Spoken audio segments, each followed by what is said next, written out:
Audiolibro editado por Ediciones Promonet. Manual de producción multimedia, de la idea al remake, teatro, radio, cine, televisión, internet y más. Derechos registrados, 2019. Prólogo. Nuestro principal propósito es continuar afianzando los conocimientos de los lectores. Por ello, decidimos editar este libro para todas aquellas personas que ven en la producción multimedia un pasatiempo o hobby, un sueño, una profesión o carrera de vida. Y como la producción audiovisual no ha parado de evolucionar, de mejorar y de sorprender las audiencias formadas por millones de espectadores ansiosos de informarse, entretenerse y transformar modos de vida, este libro cuenta con varios capítulos que van ilustrando, definiendo y explicando muchos de los conceptos y procedimientos que son necesarios para trabajar dentro de la industria cinematográfica, televisiva y audiovisual,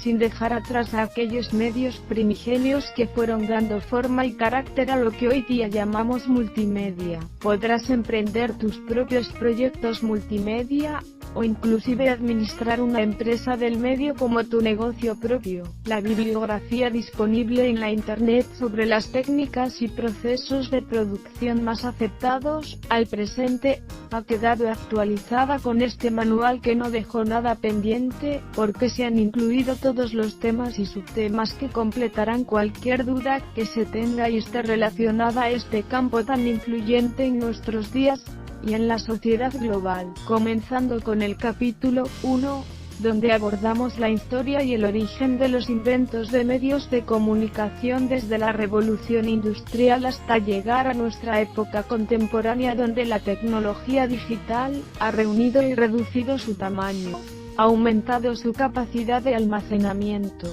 En el segundo capítulo, titulado Formatos digitales, definimos sus tipos de archivos digitales y los beneficios de utilizarlos de manera combinada, además de comentar sobre las posibilidades futuras. Exploraremos en el tercer capítulo, cómo los géneros de teatro se trasladaron a la radio, se mejoraron con el lenguaje visual, y se unieron al lenguaje HTML para proyectarse a través del espacio virtual de la Internet, creando toda una nueva industria del entretenimiento a través de videojuegos, redes sociales y demás subgéneros para los públicos más variados. Espacios multimedia es el título del cuarto capítulo, que nos describe aquellos lugares dispuestos con las herramientas necesarias para los profesionales del multimedia. Además encontramos algunas comparaciones de lo que fue el proceso mediante equipos análogos con la reciente y ya casi definitiva introducción de la era digital. En todos estos capítulos, encontrará buzones con ideas principales para recordar y actividades sugeridas, tanto como para profesores y estudiantes del medio multimedia. Desarrollo del proyecto es otro capítulo de este tema que desarrollamos desde la concepción de la idea, el proceso de un guionista hasta alcanzar la versión final de su guión, los inicios de la necesaria gestión legal y financiera de esta etapa y el papel del productor y muchas más recomendaciones de cómo empezar un proyecto con buen pie. Otro de los tópicos que no hemos dejado fuera de este libro, son todos los directores que intervienen en la producción, abarcando el productor de campo, el arte, vestuario y escenografía, como iluminación, técnicas de fotografía, los avances en audio y sonido y musicalización. Descubrimos los secretos del pay-to-pay, storyboarding, teaser y el acting coaching. El capítulo 7 es acerca de la producción y rodaje divididos en más de 10 subtemas. Por supuesto, que hemos querido dividir las funciones precisas también del director, sus asistentes, y continuistas de acuerdo a las tendencias actuales que introducen al Data Manager. En la parte final de este capítulo, reunimos un compendio de los autores y teóricos más influyentes en el estudio de los fenómenos sociales propiciados por el uso del cine como medio de expresión artística en todo el mundo. Finalmente, el octavo capítulo, conoceremos cómo se diferencian las técnicas de montaje, basado expresamente en los conceptos expuestos por las teorías más históricos cuya evolución hasta nuestros días le ha permitido sostenerse como una fuente de empleos para las economías latinoamericanas. En último lugar, incluimos en la etapa de postproducción algunos de los secretos de una producción exitosa y taquillera, con consejos de marketing, distribución y gestión posterior a un estreno, con su recaudación y las posibilidades de readaptar nuestra idea de proyecto multimedia y venderla como remake. Será siempre para mí un placer compartir con ustedes, amigos lectores, los más importantes datos de la producción audiovisual y multimedia que haya podido hasta ahora compilar para este manual o guía, que si bien no es extensa, esperamos que para usted no se quede en el olvido, y pueda aprovechar estos conocimientos para su profesión, crecimiento y bienestar personal. El autor.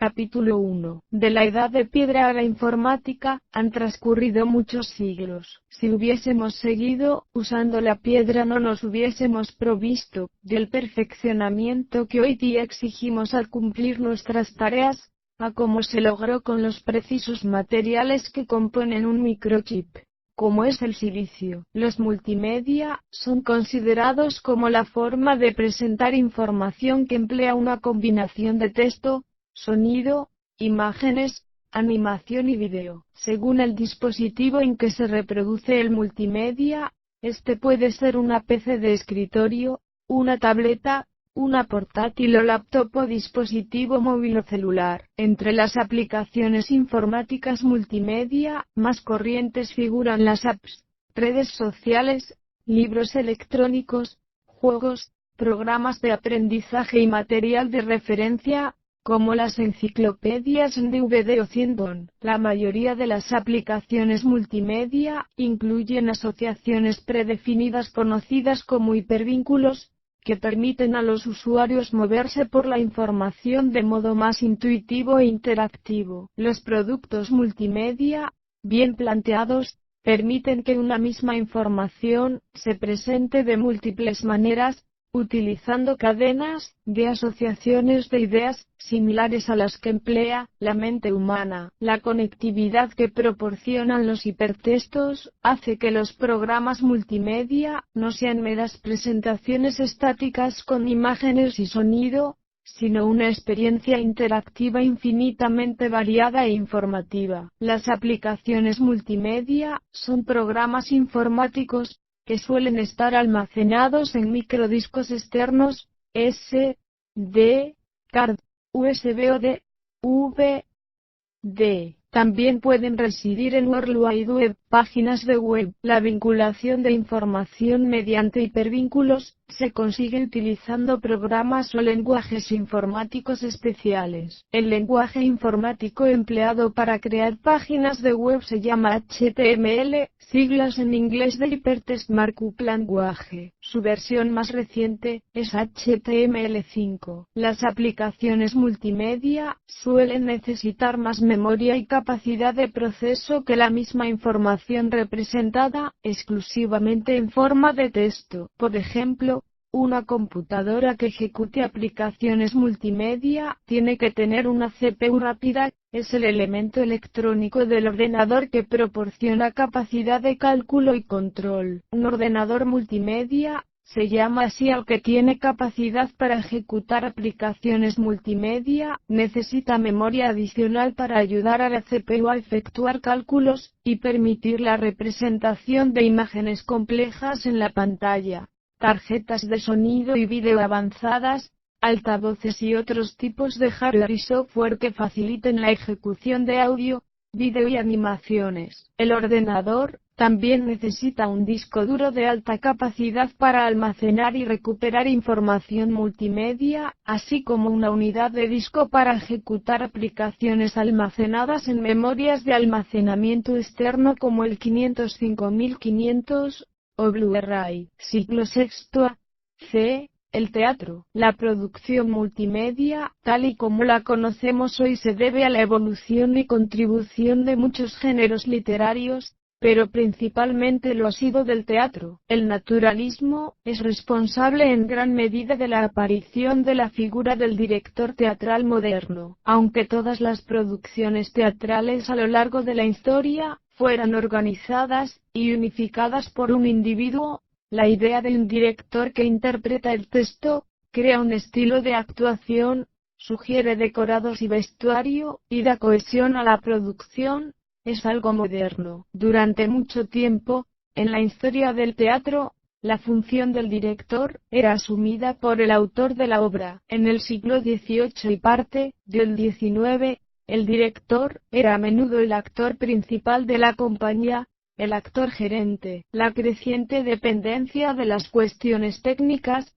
los efectos especiales, el deseo de precisión histórica, la aparición de autores que no se involucraban directamente en la producción y la conveniencia de interpretar aspectos psicológicos del personaje, crearon la necesidad de un director. El concepto moderno de director se remonta al siglo XVIII con el actor gerente David Garrick, quien estudió Derecho, pero se convirtió en mercader de vinos y finalmente pasó de los negocios a teatro. Debutó como actor profesional en Ipswich en 1741 con Oroonoko o El esclavo real, obra del dramaturgo británico Thomas Sauternes. Su éxito le llevó a actuar en Londres ese mismo año en el papel protagonista de Ricardo III, con el cual logró un triunfo sensacional. Garrick estaba dotado por igual para la tragedia, la comedia y la farsa. Rompió con el elaborado estilo declamatorio francés, tan de moda en la época, y siguió la fórmula más natural, de entregarse al verso sugerida por Shakespeare. Como gerente, incorporó la iluminación escénica e introdujo telones de fondo pintados con inspiración naturalista. El duque Jorge II de Saxe-Meiningen, que regía sobre los actores en su teatro ducal de Meiningen, Alemania, está considerado como el primer director. El primer director naturalista en Francia fue André Antoine, cuyo pequeño teatre libre produjo muchas obras naturalistas nuevas. Antoine intentó imprimir detalles realistas en todos sus decorados e instruía a sus actores para que se pudieran comportar sobre el escenario como si estuvieran en una habitación cualquiera. El arte dramático es un género literario, escrito ya sea en prosa o en verso, normalmente dialogado, concebido para ser representado. Las artes escénicas cubren todo lo relativo a la escritura de la obra teatral, la interpretación, la producción, los vestuarios y escenarios. El término drama viene de la palabra griega que significa hacer, y por esa razón se asocia normalmente a la idea de acción. En términos generales, se entiende por drama una historia que narra los acontecimientos vitales de una serie de personajes. Como el adjetivo dramático indica, las ideas de conflicto, tensión, contraste y emoción se asocian con drama. Una representación consta solo de dos elementos esenciales: actores y público. La representación puede ser mímica, véase mimo, o utilizar el lenguaje verbal. Los personajes no tienen por qué ser seres humanos. Los títeres o el guiñol han sido muy apreciados a lo largo de la historia, así como otros recursos escénicos. Se puede realzar una representación por medio del vestuario, el maquillaje, los decorados, los accesorios, la iluminación, la música y los efectos especiales. Estos elementos se usan para ayudar a crear una ilusión de lugares, tiempos, personajes diferentes, o para enfatizar una cualidad especial de la 1837, el telégrafo. Los primeros equipos eléctricos para transmisión telegráfica fueron inventados por el estadounidense Samuel F. B. Morse en 1836, y al año siguiente por el físico inglés Charles Beatstone en colaboración con el ingeniero Sir William F. Cooke. El código básico, llamado código Morse, transmitía mensajes mediante impulsos eléctricos que circulaban por un único cable. El aparato de Morse, que emitió el primer telegrama público en 1844, tenía forma de conmutador eléctrico. Mediante la presión de los dedos, permitía el paso de la corriente durante un lapso determinado y a continuación la anulaba. El receptor Morse original disponía de un puntero controlado electromagnéticamente que dibujaba trazos en una cinta de papel que giraba sobre un cilindro. Los trazos tenían una longitud dependiente de la duración de la corriente eléctrica que circulaba por los cables del electroimán, y presentaban el aspecto de puntos y rayas. En el transcurso de los experimentos con dicho instrumento, Morse descubrió que las señales solo podían transmitirse correctamente a unos 32 kilómetros. A distancias mayores,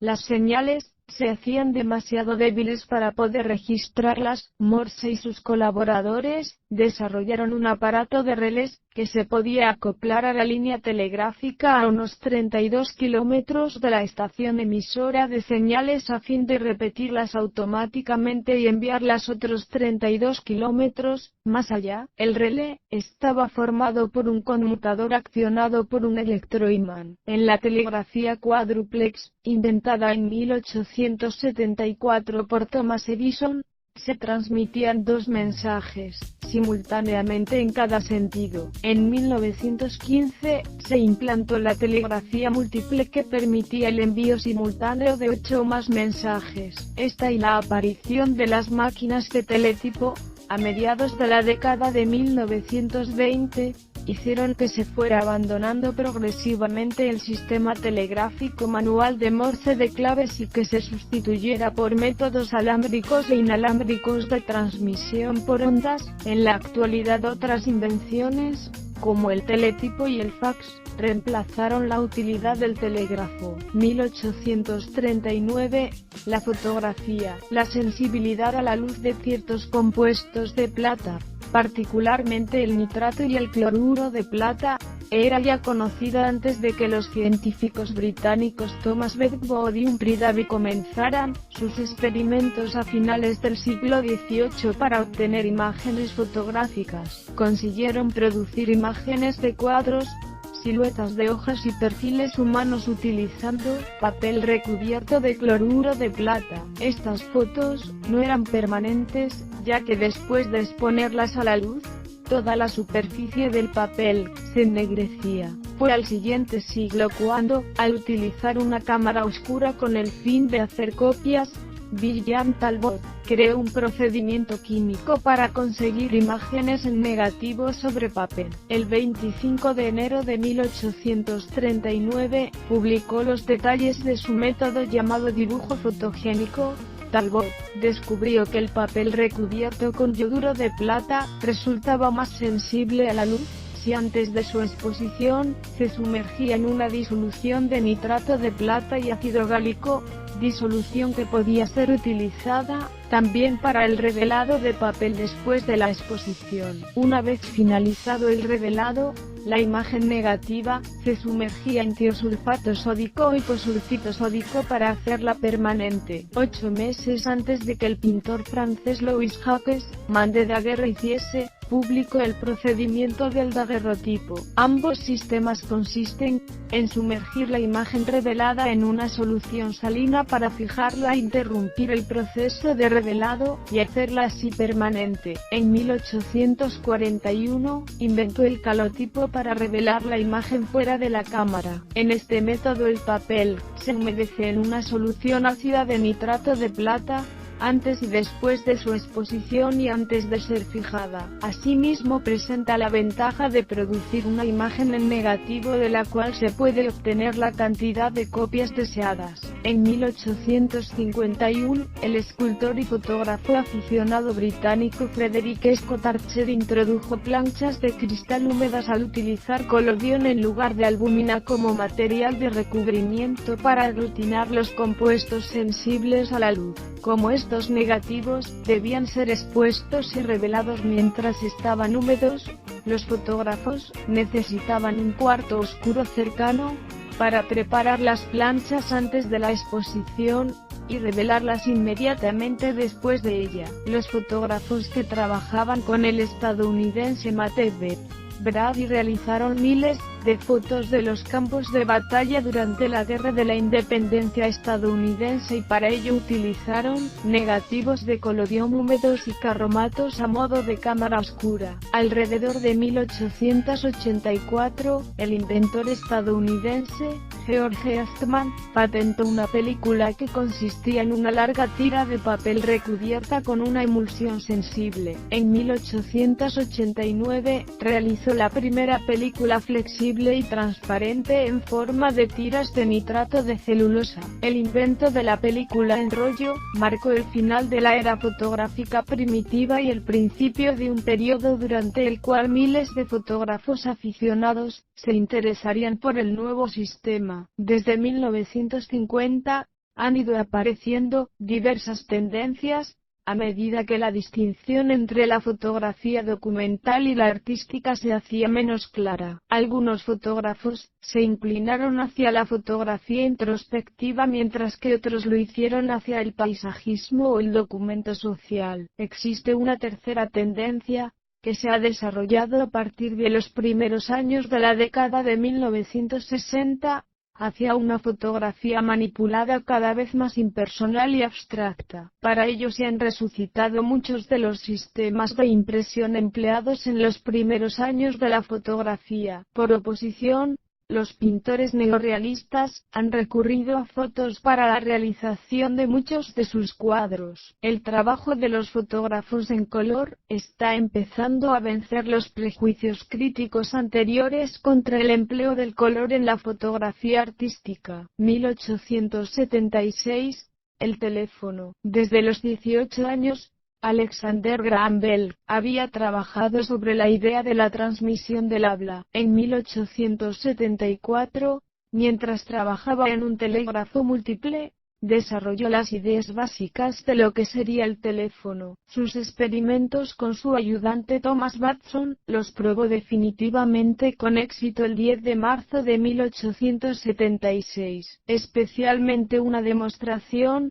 en 1876 durante la exposición del centenario en Filadelfia, Pensilvania, lanzó su invento a todo el mundo, y le llevó a organizar en 1877, la compañía de teléfonos Bell. En 1880 Francia concedió a Bell el premio Volta, dotado con 50.000 francos, por su invento. Con este dinero, fundó el laboratorio Volta en la ciudad de Washington, donde el mismo año, él y sus socios, inventaron el fotófono, que transmite sonidos por rayos de luz. Otros inventos suyos son el audiómetro, utilizado para medir la agudeza de oído. El conjunto básico del invento de Bell estaba formado por un emisor, un receptor y un único cable de conexión. El emisor y el receptor eran idénticos, y contenían un diafragma metálico flexible y un imán con forma de herradura dentro de una bobina. Las ondas sonoras que incidían sobre el diafragma lo hacían vibrar dentro del campo del imán. Esta vibración inducía una corriente eléctrica en la bobina, que variaba según las vibraciones del diafragma. La corriente viajaba por el cable hasta el receptor, donde generaba fluctuaciones de la intensidad del campo magnético de este, haciendo que su diafragma vibrase y reprodujese el sonido original. Estos equipos eran capaces de reproducir la voz, aunque tan débilmente, que era un poco más que un juguete. La invención del transmisor telefónico de carbono por Emile Berliner constituye la clave en la aparición del teléfono útil. Consta de unos gránulos de carbono colocados entre unas láminas metálicas denominadas electrodos, una de las cuales es el diafragma, que transmite variaciones de presión a dichos gránulos. Los electrodos conducen la electricidad que circula a través del carbono. Las variaciones de presión originan a su vez una variación de la resistencia eléctrica del carbono. A través de la línea se aplica una corriente continua a los electrodos, y la corriente continua resultante también varía. La fluctuación de dicha corriente a través del transmisor de carbono se traduce en una mayor potencia que la inherente a la onda sonora original. Este efecto se denomina amplificación, y tiene una importancia crucial, pues hasta entonces un transmisor electromagnético solo era capaz de convertir energía, y siempre producía una energía eléctrica menor que la que contiene la onda sonora.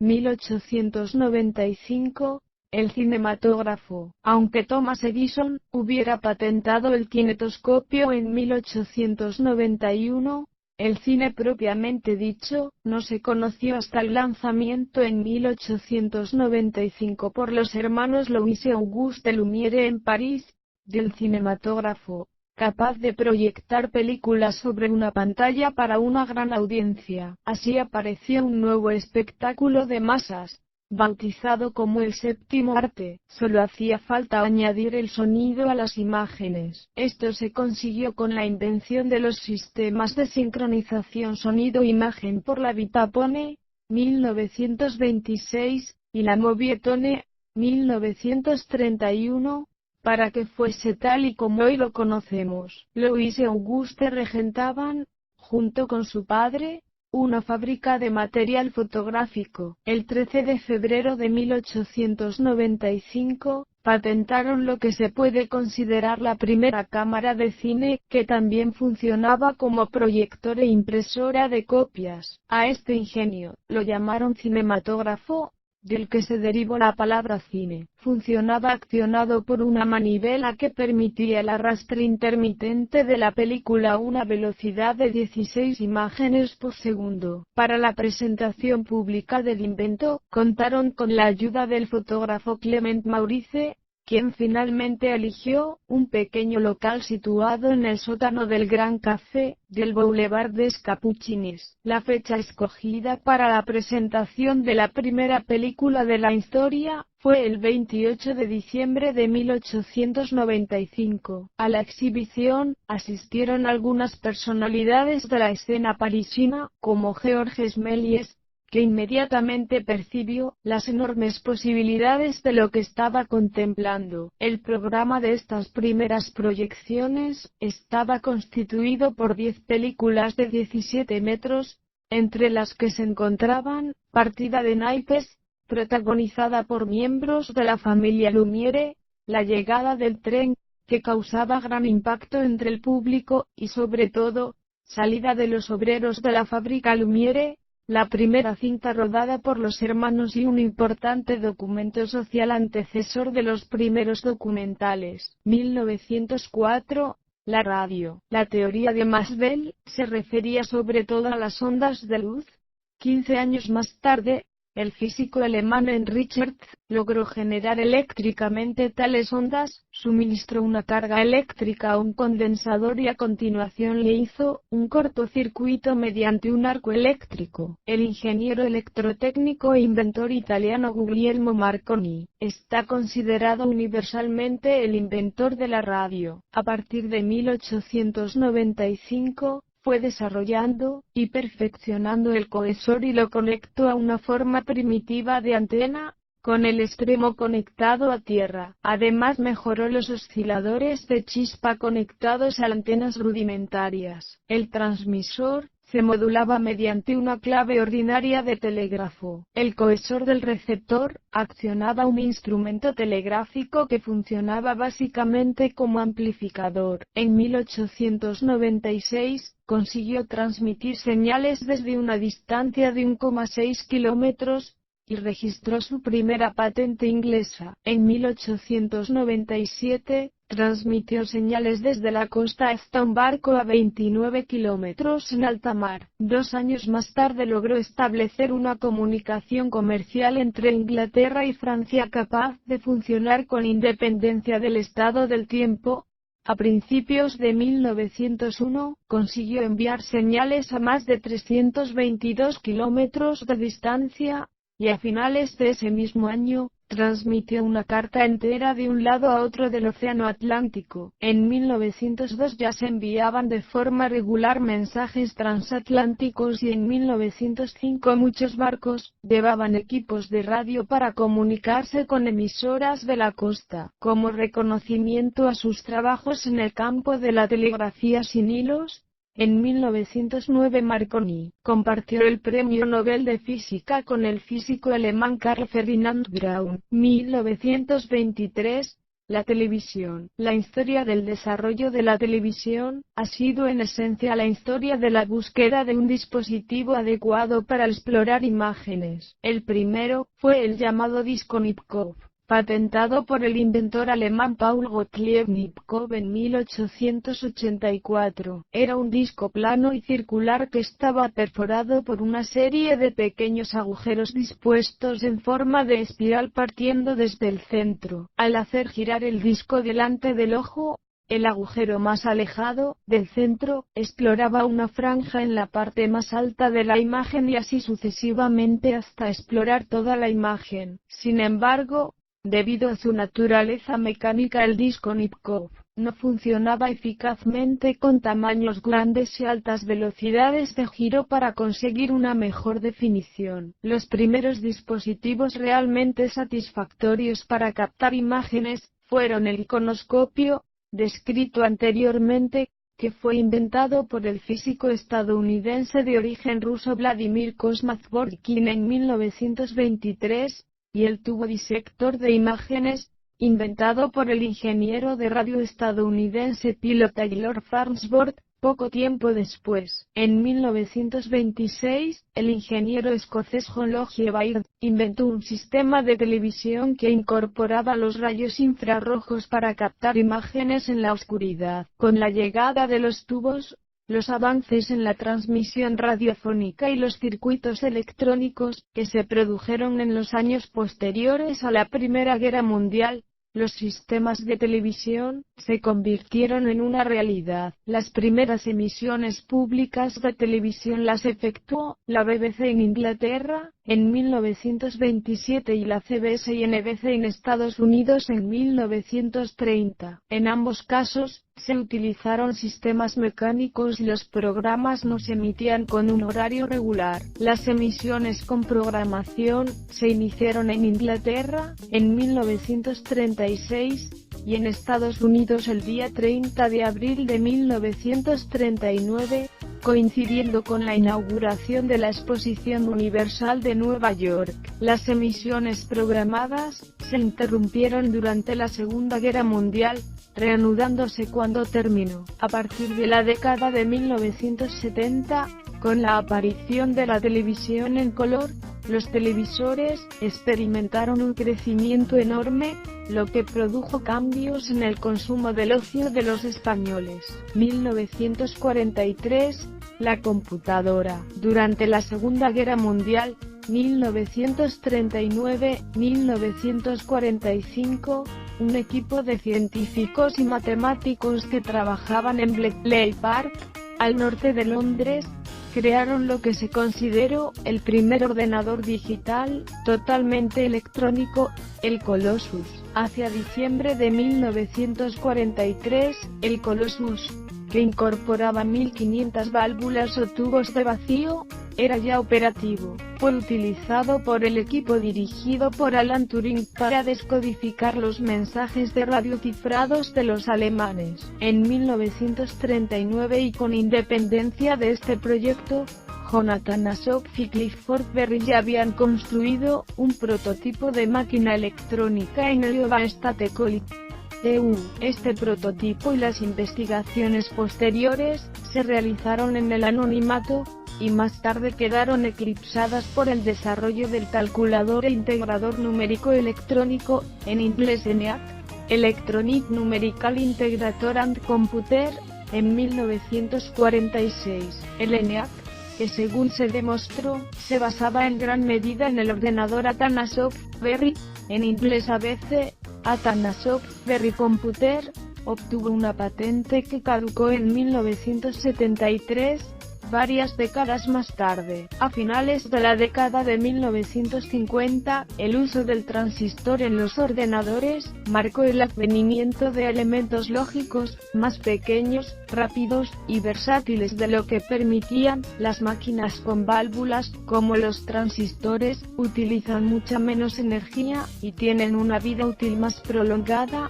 A su desarrollo se debió el nacimiento de máquinas más perfeccionadas, que fueron llamadas ordenadores, o computadoras de segunda generación. Los componentes se hicieron más pequeños, así como los espacios entre ellos, por lo que la fabricación del sistema resultaba más barata. Un programa es una secuencia de instrucciones que indican al hardware de un ordenador qué operaciones debe realizar con los datos. Los programas pueden estar incorporados al propio hardware, o bien pueden existir de manera independiente en forma de software. Grace Hopper es considerada la pionera en el procesamiento de datos.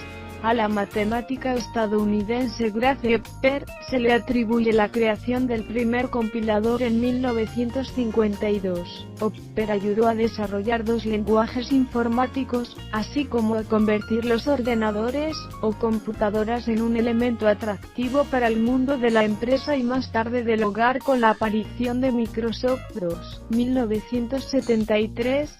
El Internet. Los orígenes de Internet hay que buscarlos en un proyecto del Departamento de Defensa estadounidense que pretendía obtener una red de comunicaciones segura, que se pudiese mantener aunque fallase alguno de sus nodos. Así nació ARPA, una red informática que conectaba ordenadores localizados en sitios dispersos y que operaban sobre distintos sistemas operativos, de tal manera que cada ordenador se podía conectar a todos los demás. Los protocolos que permitían tal interconexión fueron desarrollados en 1973 por el informático estadounidense Vinton Cerf y el ingeniero estadounidense Robert Kahn, y son los conocidos Protocolo de Internet, IP y Protocolo de Control de Transmisión, TCP. Fuera ya del ámbito estrictamente militar, esta Internet incipiente, llamada ARPANET, tuvo un gran desarrollo en Estados Unidos,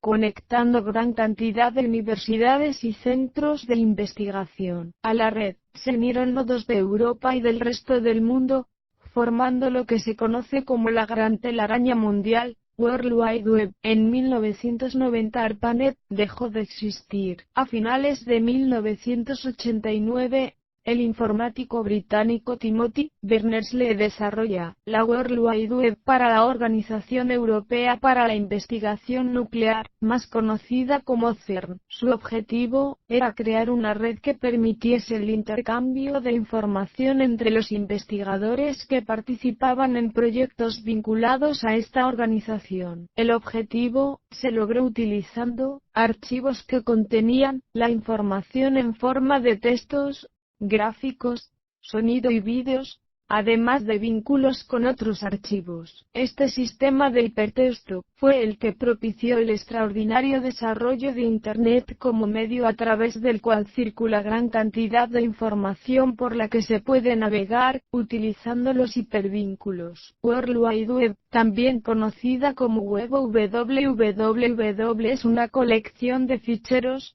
que incluyen información multimedia en forma de textos, gráficos, sonidos y vídeos, además de vínculos con otros ficheros. Los ficheros son identificados por un localizador universal de recursos, URL, siglas en inglés, que especifica el protocolo de transferencia, la dirección de Internet de la máquina y el nombre del fichero. 1995.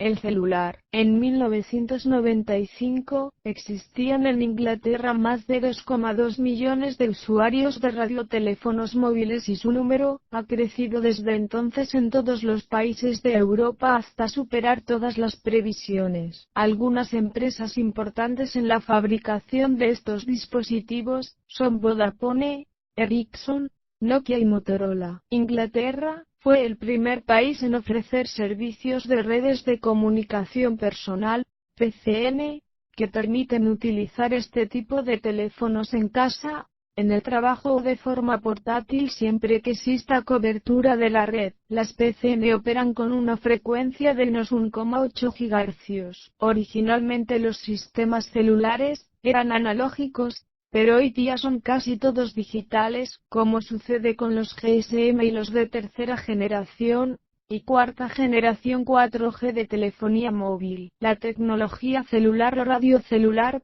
es un sistema de teléfono móvil por radio que se ha impuesto rápidamente en muchas ciudades y redes rurales de países de todo el mundo. El sistema, una versión en miniatura de las grandes redes de radio, recibe su nombre de las unidades células en que se divide un territorio. Cada célula tiene un radio de 1,5 a 2,4 kilómetros y está equipada con una emisora de radio con su propia gama de frecuencias radiofónicas. El mismo rango puede estar duplicado varias veces en una misma región, siempre y cuando las células que lo utilizan no sean colindantes. A medida que el teléfono móvil se desplaza por este mosaico de células, las llamadas de usuario, idénticas a las de los teléfonos convencionales, se van conmutando de una célula a otra mediante un sistema automatizado. Tradicionalmente, el teléfono se ha utilizado para transmitir la voz. Sin embargo, cada vez se usa más para otros tipos de transmisiones. Se pueden transmitir imágenes por teléfono, utilizando el fax. Dos computadoras se pueden comunicar entre sí por teléfono, utilizando el módem. Este tipo de comunicación se está popularizando pues permite el acceso a Internet, utilizando simplemente un módem conectado a la línea telefónica. Dado que las comunicaciones entre centrales telefónicas está ya prácticamente digitalizada, el futuro de la telefonía incluirá la digitalización de la conexión entre los usuarios y las centrales utilizando fibras ópticas de bajo coste. La señal digital no sufre distorsión o ruido. Utilizando la fibra óptica local, la RDSI, Red Digital de Servicios Integrados, permitirá el acceso directo a múltiples servicios, como teléfono, videoteléfono, televisión digital o comunicación de datos con un solo conector.